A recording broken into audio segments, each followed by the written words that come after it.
Olá, sejam bem-vindos a mais um episódio do Dotcast.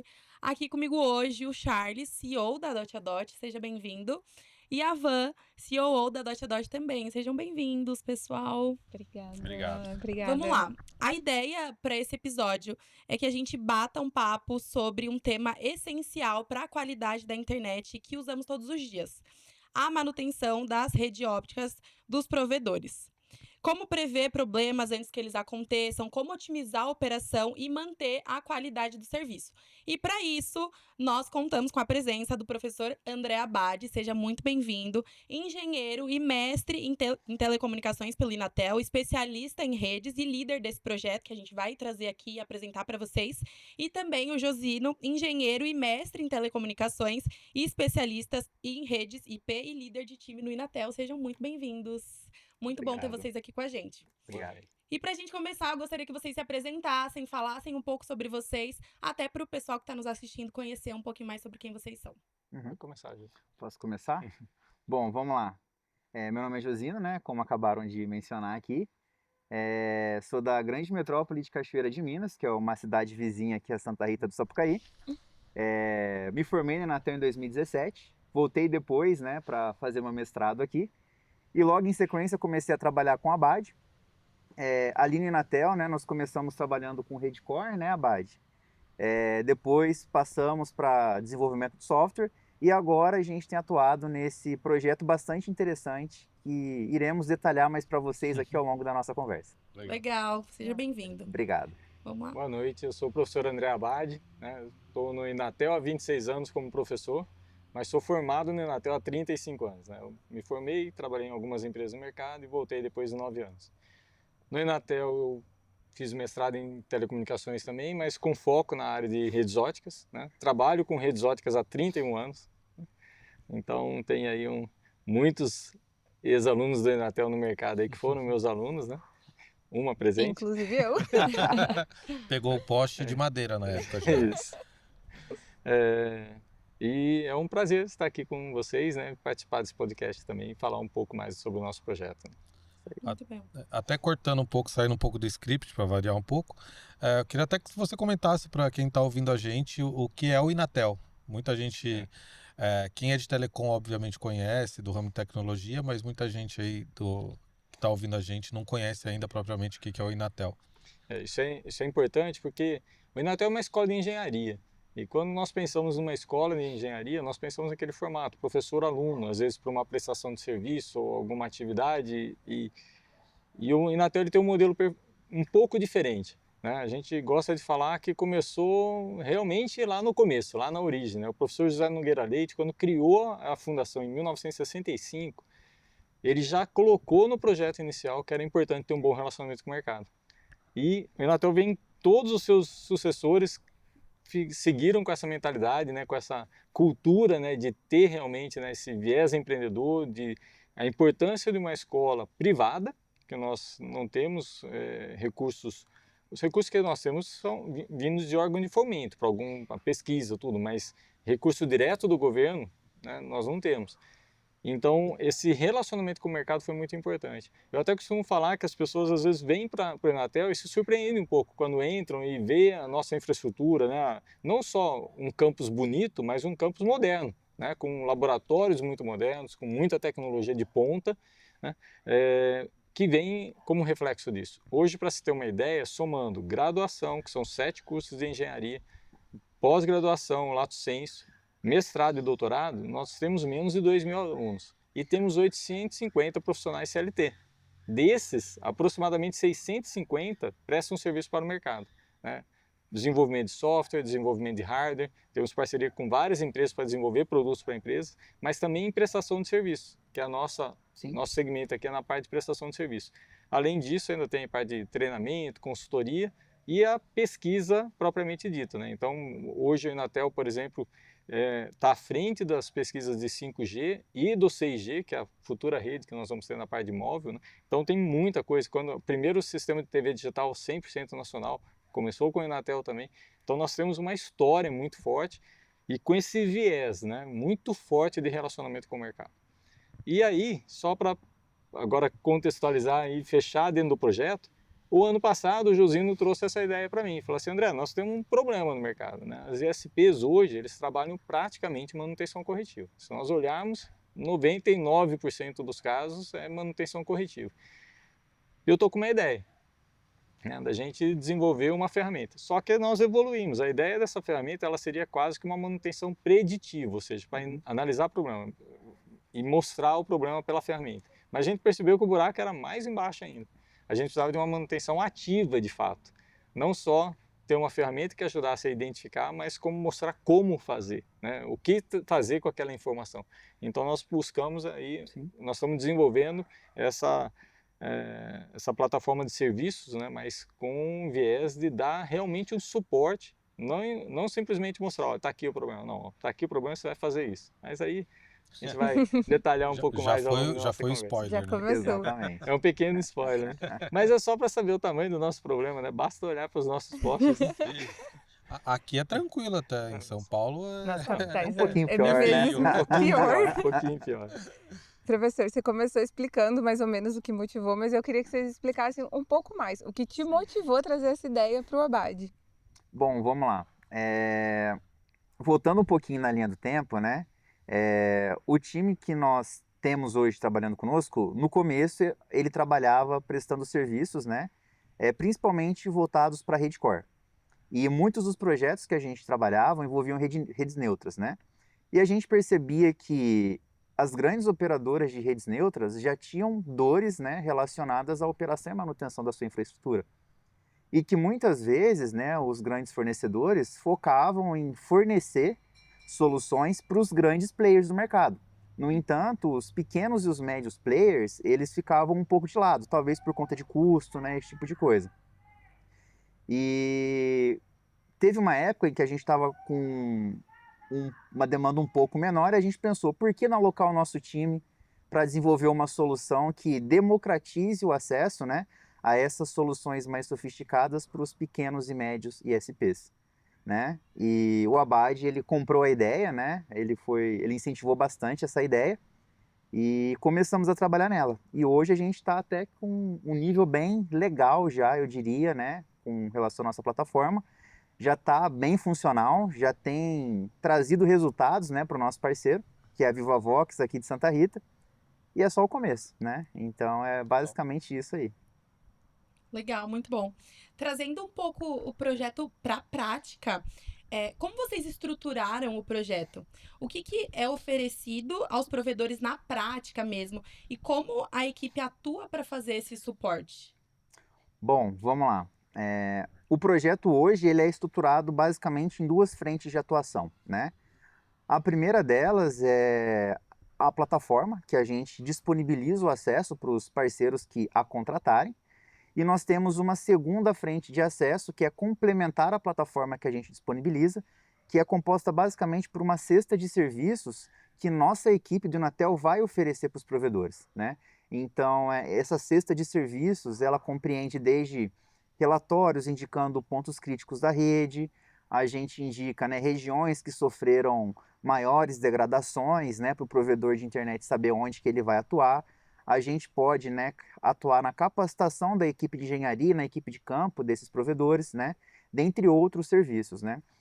A gente, como está num estágio inicial desse projeto, nós somos bastante flexíveis, né, e a gente quer justamente ouvir as dores dos provedores para que a gente possa oferecer o melhor leque possível de serviço para eles. É importante comentar o seguinte, hoje nós conseguimos analisar, medir o nível do sinal de cada usuário, plotar isso no mapa da cidade, fazer um mapa realmente de calor, e desse mapa de calor apontar, olha, testa esse cliente aqui, inclusive porque a gente consegue identificar, em alguns casos, por exemplo, problema de esforço na rede, na fibra primária. Você afeta 100 usuários, né? E você consegue enxergar isso através da plataforma. Né? Então, e aí nós vamos indicar onde que ele deve fazer o teste, para que ele consiga localizar onde está a falha e dar manutenção. E isso a gente já tem conseguido bons resultados. Isso já está funcional. Só que além disso, o que nós percebemos, a dificuldade que as equipes de campo têm hoje também para fazer esses testes, porque a gente passa a informação, vai lá e faz o teste. Daí, meu OTDR não mede rede PON. Eu falei assim, mede. Talvez ele não tenha a funcionalidade de rede PON nele, mas medir ele mede. Sim. Então, esse suporte nós estamos trabalhando também, aí já tem um plano de desenvolver novas funcionalidades para fazer isso de forma ativa também. Né? Então, a gente já está conversando com um parceiro aí Exatamente. para começar a fazer o teste junto com o profissional de campo, independente de onde ele seja, aqui de Santa Rita mesmo. A gente, Isso é legal. a gente ir com ele lá para o poste, ele plugar na rede e ajudar ele a fazer o teste, localizar a falha e fazer a manutenção. A gente tem uma ferramenta que faz isso, André. Depois eu vou te Então passar. vamos conversar. Muito bom, interessante, bom saber. Vamos conversar. A gente tem uma ferramenta de realidade assistida, né? Sim. Então a gente consegue disponibilizar um link, a pessoa pega e você Uhum. olha o que ele está fazendo, você consegue marcar, gravar. É bem Legal. interessante. Depois a gente até bate um papo sobre isso. Perfeito.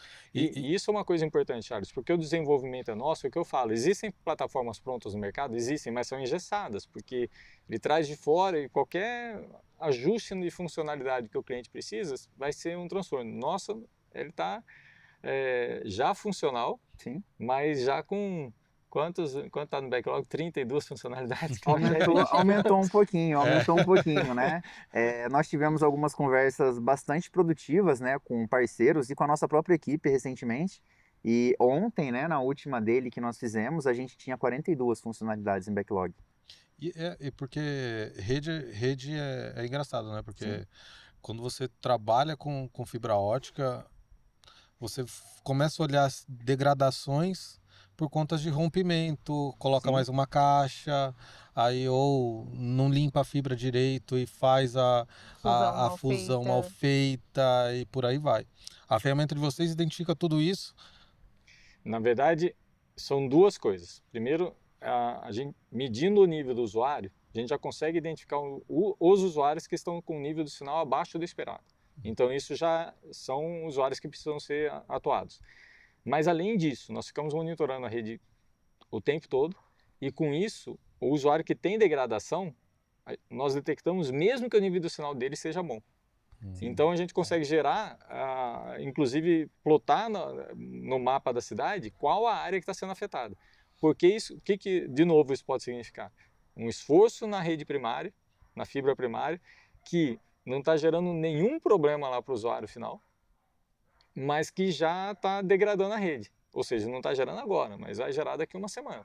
Sim. Então você consegue, de forma preventiva, ir lá, né, e aí que é chamado hoje até de manutenção ativa, né, de forma ativa, ir lá e tomar uma ação corretiva, né, mas quando para o cliente fica transparente. Né? Então isso é o mais importante. Sim. Não esperar ele reclamar que está ficando ruim a internet dele para você tomar uma ação. Sim, eu acho que um dos grandes problemas que os nossos 14.999 ISPs hoje em dia têm no Brasil é exatamente esse, né? Sim. Não tem uma preocupação muito com o cliente, então não tem aquela preocupação de fazer algo proativo.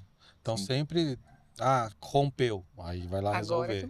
Aí vai resolver. Agora que mexe. E a gente, como Dot a Dot, a gente fala com muitos.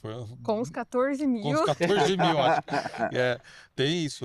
Dos 14 mil, no mínimo 10% são parceiros nossos, assim, a nível nacional. Então, isso é legal de ver até algo que a gente vai até potencializar, né? Porque para os nossos clientes isso faz diferença. Sim. Porque quanto mais uma rede ativa e uma rede 100% funcional, melhor pra gente, né? Sim. E a gente busca qualidade com os nossos parceiros. Então, a gente sabe que ele fazer uma manutenção preventiva é 1000 vezes melhor do que o meu NOC ter que acionar ele e fazer uma manutenção posterior, né? Sim. Então, a gente até evita o trabalho do nosso NOC para poder fazer isso. É bem legal. Legal. André e Josino, trazendo um pouco o projeto para o cliente final, vocês conseguem perceber de que forma essas tecnologias acabam também facilitando a vida desse cliente e quais benefícios chegam até ele?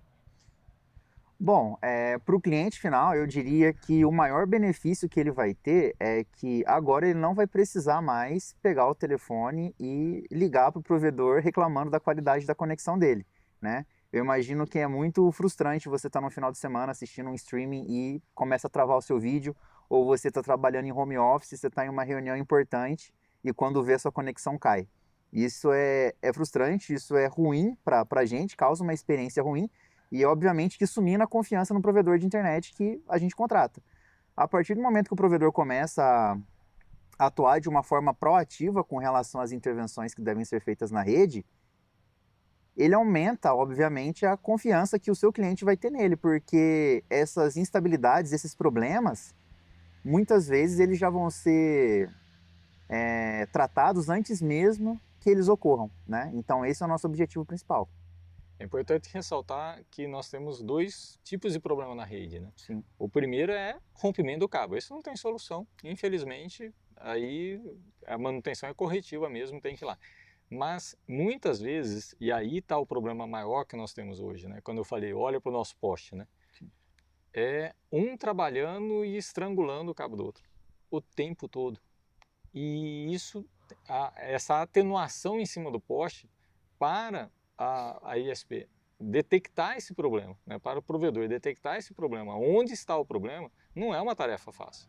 E daí você fala para ele, sobe no poste ali que está nesse poste, quer dizer, se você apontar o poste adequado, ele vai localizar o cabo dele ali e vai achar o problema. Mas se você falar assim, ó, tá nesse cabo aqui, tem 2 km de cabo, tem 30 postes ali, né?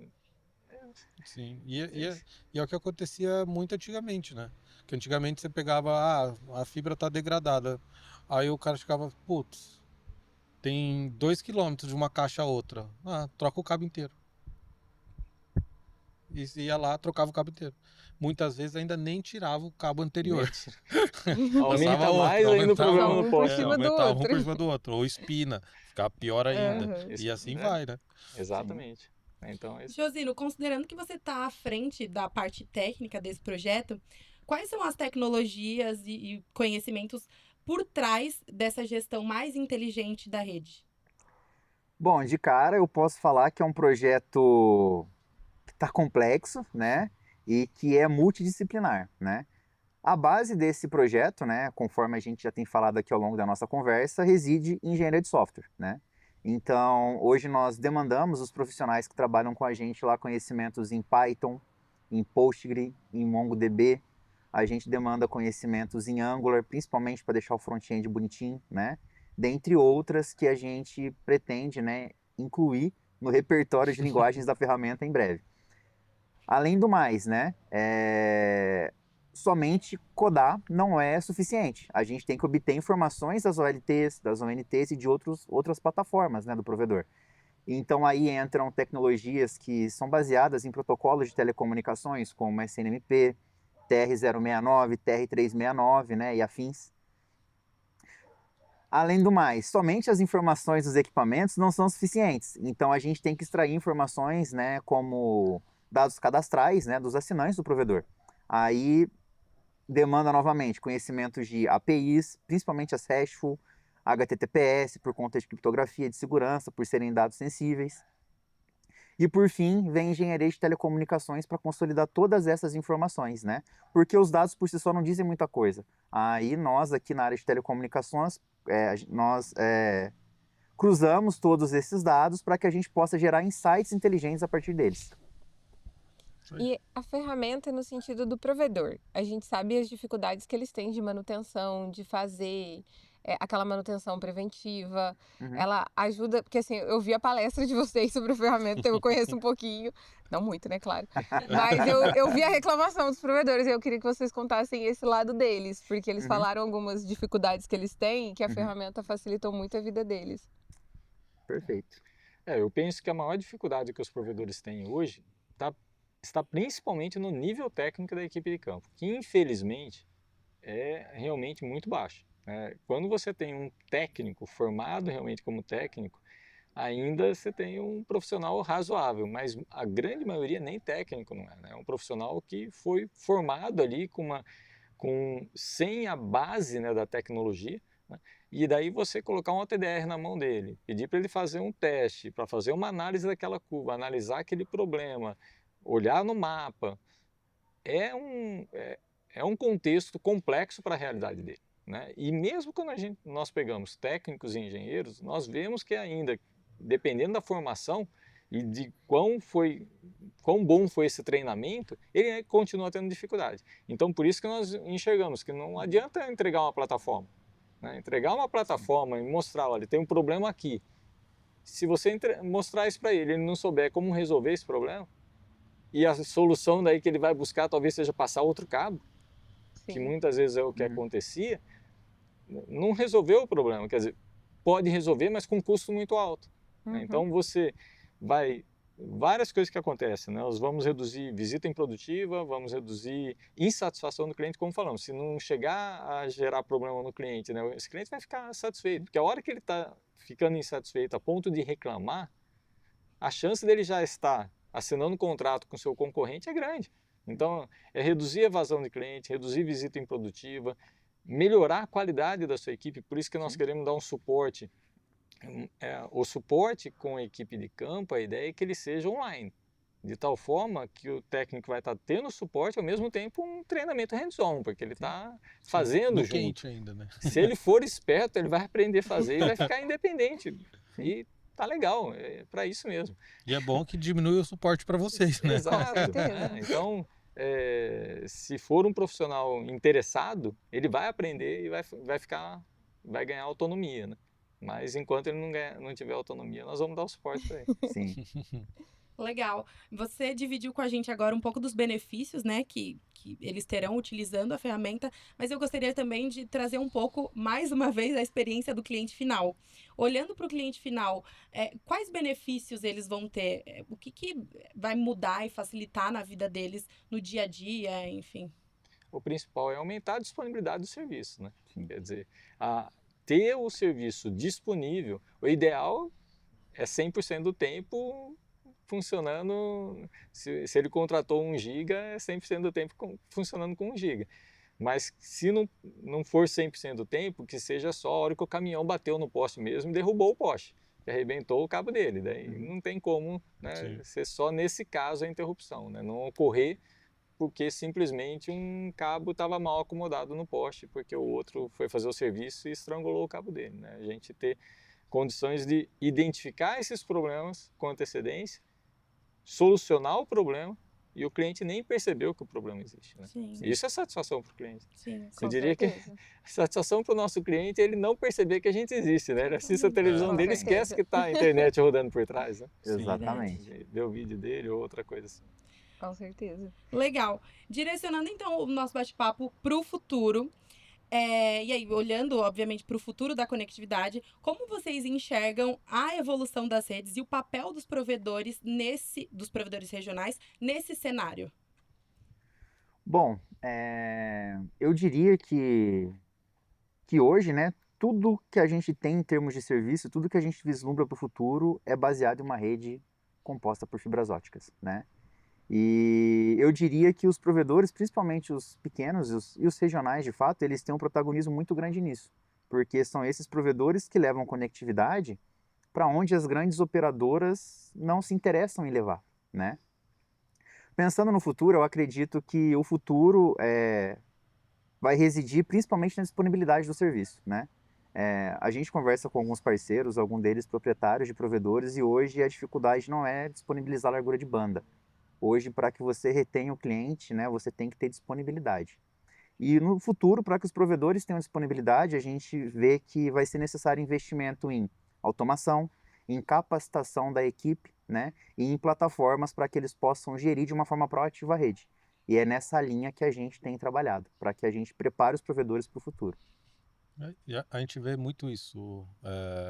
O baseline assim, de preço a nível nacional, ele chegou num patamar que Sim. eu creio que não desça mais. Uhum. Porque ficou algo que assim, é quase na beira do quase insustentável. É quase commodity. Mas o baseline tá ali. Então, assim, não vai diminuir. E é exatamente o que você falou. O que hoje o usuário na ponta final quer isso, quer experiência. Experiência. Ele quer ver funcionando, Sim.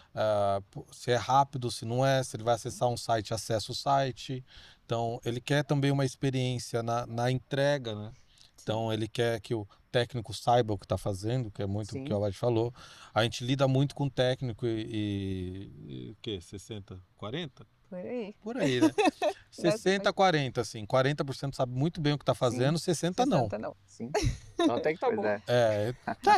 A gente Não, costuma até brincadeira. ensinar um pouquinho o técnico a Sim. fazer. Sim. E é muito isso, né? Porque antigamente, pô, chegou a fibra, meu Deus. Porque eu sou da época do rádio ainda até. Eu gostava pra caramba do rádio. Que era mais fácil, que era só um ponto a ponto, né? Que Sim. dava pau, você ia lá, trocava Só um se rádio de choveu, um lado e pronto. ajeitou, Tava pronto. tudo certo. A fibra já é, pô, mesmo a fibra você atende um monte de cliente, Sim. dependendo da OLT e por aí vai. E hoje a gente vê isso.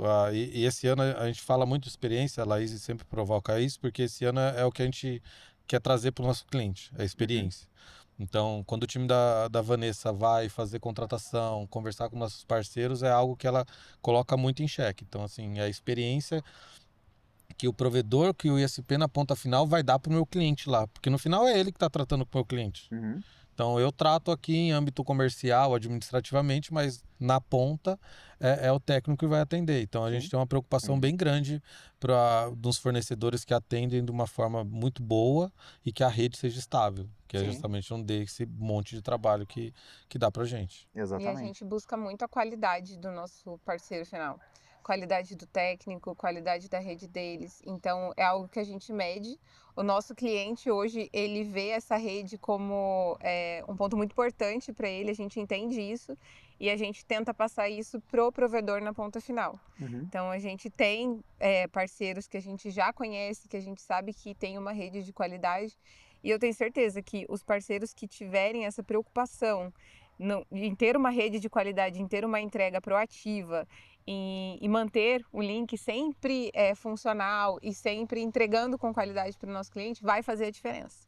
O nosso cliente final, ele sente essa diferença. Coisas pequenas, às vezes as pessoas pensam, eles não ligam para tal coisa, ou não ligam se o técnico chegar lá e fazer, né? Eles ligam, eles prestam muita atenção. E a gente, na DOT, a gente faz isso. Então, a gente busca parceiros que tenham essa preocupação. E a gente vê que muitas vezes as grandes operadoras elas têm, mas o provedor pequeno parece que ele já deu um start na cabeça dele de ter essa procura, tipo, para eu competir, como o preço virou commodity e eu não consigo competir em preço, eu preciso buscar qualidade na minha rede. Senão eu não vou conseguir competir com as grandes. E hoje a maioria das cidades você tem mais do que um provedor, muitas vezes com uma empresa grande também concorrendo junto. Então é esse detalhe que vai fazer a diferença. Mas, Então, a gente mede, a gente monitora tudo lá na Dot a Dot. E, por exemplo, o nosso índice de SLA de banda larga é 97%. Excelente. Eu olho assim, às vezes eu falo, será? Tá medindo certo isso aí? Mas tá medindo certinho, e é legal. Sim. Antigamente, se eu te falar de uns 7 anos atrás, isso aí eu acho que ia ser uns 30, 40% facilmente. Porque o pessoal não tinha ainda o tanto de ferramenta, por exemplo, a ferramenta que vocês criaram e estão criando mais, não tinha, né? Então o pessoal não sabia de nada. E muita gente tem e não usa ainda, que é o pior. E muitas vezes o técnico fica no escuro, né? Também. Foi o que você falou, ele vai lá no poste, troca a fibra inteira, não sabe onde está o problema, fica ali no escuro. Totalmente no escuro. E ele não pensa também nesse problema que ele traz para o cliente final enquanto ele faz todo esse período de troca, né? Exatamente, é um transtorno coletivo, né? Porque uma fibra atende dezenas de clientes. E reforço também para o provedor, né? O custo disso. Sim. O custo é muito maior, do tempo maior, custo maior. Então, é retrabalho. Exatamente. Perfeito. Então, antes da gente encerrar o episódio, eu gostaria muito de abrir esse espaço para vocês dividirem com a audiência onde eles podem encontrar vocês, se existe alguma forma deles conhecerem o projeto mais a fundo, de saberem mais informações. Esse tempo é de vocês. Até antes de vocês falarem, até eu ia perguntar e acabei não perguntando. A iniciativa é empresa de vocês separado ou é Inatel? Inatel Competence Center É verdade, isso é bem interessante falar. Isso, é do Inatel Competence Center, né? Então, a nossa equipe dentro do Inatel Competence Center, que é a área de prestação de serviço do Inatel, que está com essa proposta de levar esse serviço e, como eu falei, né, não é disponibilizar uma plataforma. Na verdade, a plataforma é uma ferramenta para a prestação de serviço. Exatamente. Então, Legal. tempo é de vocês. Pode começar, vai. Já tá com a palavra? Bom, meu contato é abade@inatel.br, né? E no Inatel nós buscamos parceiros, né? O Inatel, como eu falei, né? O Inatel sempre procurou trabalhar com o mercado, em relacionamento com N empresas que nós já temos, e o mercado de provedores é um mercado que nós enxergamos que é um momento oportuno de fazer. Eu até esqueci de comentar no histórico, né? Se nós pensarmos que há 10 anos atrás, quase nenhum de nós aqui tinha fibra ótica dentro de casa, e hoje, depois de 10 anos, provavelmente todos nós já temos fibra ótica dentro de casa, por aí vocês percebem o tanto que essas redes são novas, equipes novas, né? Profissionais sem experiência, então precisam realmente desse suporte, né? E nós acreditamos que nós temos condição de contribuir, né? E aí com essa experiência que nós já temos, né? Como eu brinquei, né? Tem 31 anos que eu brinco com fibra ótica, né? Que eu gosto de brincar com fibra ótica. E o Josino na parte de desenvolvimento e com os conhecimentos que ele com a equipe tem também, então a gente tem feito uma dobradinha boa. Por isso que eu comprei a ideia desde o começo, né? Achei muito bacana. Tem dado certo. E eu achei que tem realmente muita força. Sim. E quem pode atestar isso, acho que até vale a pena depois vocês consultarem, é o pessoal da VivaVox, né? Porque eles estão satisfeitos com o resultado do Inclusive, trial eles até entregam agora. um link nosso. Eles já são parceiros nossos. Que Muito bom que bom. eles têm. Jesus. Bom, vamos lá. Para quem quiser nos contactar, nós estamos aqui no Inatel, em Santa Rita do Sapucaí. O meu e-mail para contato é josino, josino.neto@inatel.br. Se desejarem também, podem me procurar no LinkedIn, Josino Vilela. O nome é um pouco exótico, imagino que só vão me encontrar lá, então tá tudo certo, beleza? Legal. Vocês têm mais alguma pergunta? Não, acho até. Legal. Não sei se o pessoal pode vir até o Inatel, Sim, conversar claro. pessoalmente com Sim, vocês. só entrar em contato sempre, nós É legal. estaremos sempre dispostos a Sim. recebê-los, né? A gente pode mostrar a ferramenta funcionando para eles verem, né? Legal. E a gente está aberto, né? Se tiver alguém da audiência que é provedor de SP, que ficou curioso ou que tem alguma dor que talvez, né, queira compartilhar, a gente está aberto para ouvir, né? Nosso projeto está somente começando, né, Sim. Abade? Então, todas as dores do mercado que forem possíveis a gente atender, a gente vai dar um jeito de atender, né? Se for factível e se for possível de fazer, Sim. né? A gente está totalmente disposto a isso.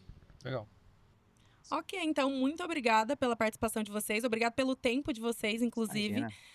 Esse espaço fica aberto aqui pra gente gravar mais episódios, Sim. quando vocês quiserem. Aqui é a casa de vocês. Muito obrigada. Obrigado. Bom, e pra Obrigado. você que nos assistiu até aqui, obrigada pela audiência e até o próximo episódio.